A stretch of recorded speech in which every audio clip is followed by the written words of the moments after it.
Ever watch a massive World Cup upset and think, wow, they got so lucky? Well, scratch that. When you actually break it down, these giant killing teams aren't relying on luck at all. They are calculated machines executing a hyper-precise strategy. And honestly, no team right now shows this better than Norway. In this explainer, we're going to tear down the exact tactical anatomy of an underdog using Norway's current insane run as our perfect blueprint. Let's kick things off with the mindset. I'm a Viking, so I don't fear anybody. Now that's not just some flashy soundbite from their star striker for the cameras. It's literally the heartbeat of this entire squad. They just flat out refuse to be intimidated by anyone on the global stage. Respect? Sure. Fear? Absolutely zero. So that brings us to the big question we're unpacking today. How exactly is a so-called underdog dominating at the World Cup? I mean, how do you systematically frustrate, exhaust, and ultimately beat these vastly superior possession-obsessed teams? Spoiler alert, it's not magic. It is a rock-solid formula built on three main pillars. All right, let's jump straight into Pillar 1, the tactical wall. To really get Norway, you have to understand the low block. Basically, this is a defensive setup where a team sits super deep in their own half. They don't care about having the ball, they care about keeping a compact, completely impenetrable shape. Honestly, Norway is perfectly happy letting the other guys pass the ball around all day long. They aren't chasing possession, they're chasing positional perfection. And you can see how strict their defensive rules are here. They sit deep, and those holding midfielders, glued to the center. The whole philosophy is around, not through. They want to force you out wide. They're basically daring opposing teams to cross the ball into the penalty box. And why on earth would they want that? Because waiting in the middle are absolute units. Massive 6'4" and 6'5" center backs who will happily head away crosses for 90 minutes straight.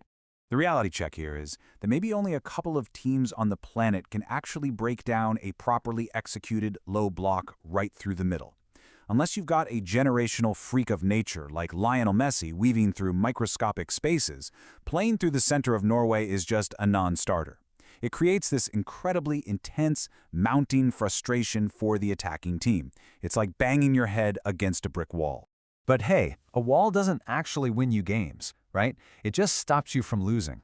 That takes us to Pillar 2, the lethal weapon. 8 to 12. Seriously, let that sink in. That ridiculously low number is all the touches Erling Haaland usually needs in an entire match to completely hijack the outcome.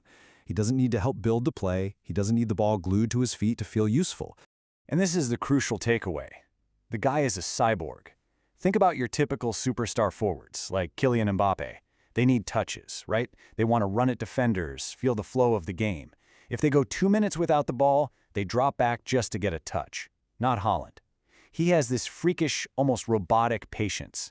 He'll just stalk around, wait for the space, totally fine not touching the ball, because he knows the exact second it enters the 18-yard box, he activates. Game over. And that perfectly tees up their ruthless counterattack formula. Step 1, absorb all that pressure with the deep low block. Step 2, win the ball back and transition at lightning speed. Step 3, use the explosive pace of young wingers like Antonio Nusa or the absolute laser vision of Martin Odegaard to slip a pass through the lines. And Step 4, feed Haaland in the box. We literally just saw this masterclass in their crazy late win against Ivory Coast. They soaked up the pressure, waited for one tiny mistake, found the slip pass, and Haaland, even off a totally scuffed back heel, put it right in the back of the net. Which brings us to the final, and maybe the most underrated piece of this puzzle.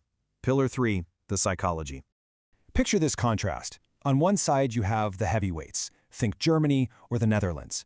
They are crushed by these massive national expectations. They carry the weight of those historic jerseys, and man, you can see them tighten up when the pressure gets real.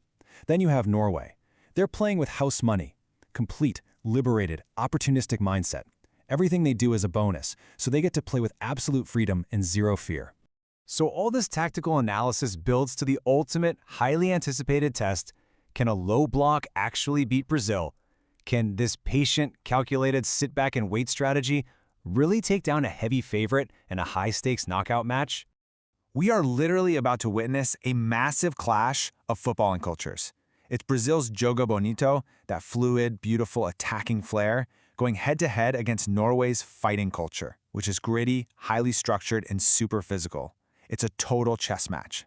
If Brazil tries to get into a physical brawl with Norway, they'll lose. If Norway decides to randomly open up and try playing beautiful, expensive football against Brazil, they're going to get smashed. It all comes down to who can dictate the terms of the game.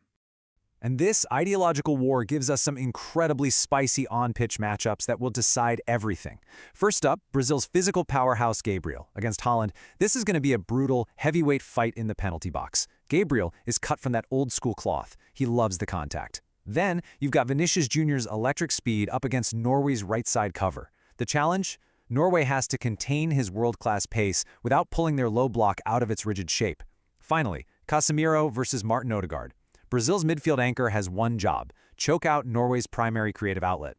And what's super fascinating here is that Brazil's manager, Carlo Ancelotti, has been meticulously calculating his squad's minutes just to make sure they have the legs for this exact kind of grueling test. Now, if you're sitting there thinking a Norway win is just impossible, let me take you on a quick trip down memory lane to the 1998 World Cup in Marseille, because they already have the blueprint. 78th minute, Bebeto scores, Brazil takes the lead. Most teams would fold right there, not Norway. 83rd minute, Tor Andre Flo scores the equalizer. And then 88th minute, pressure is absolutely off the charts. Kettle Rectal steps up and buries the game-winning penalty. Norway has slayed this exact giant on this exact stage before. So that leaves us with one massive question. Will this hyper-disciplined tactical formula deliver another miracle and keep the Cinderella run alive? Or will the raw talent and the historic weight of that famous yellow jersey finally smash through the tactical wall? We know the anatomy of a giant killer now, but actually executing it when the whole world is watching, that's the ultimate test. Thanks for hanging out for this explainer. I hope it helped you spot the beautiful, calculated structure hiding right behind the chaos of an underdog victory. See you next time.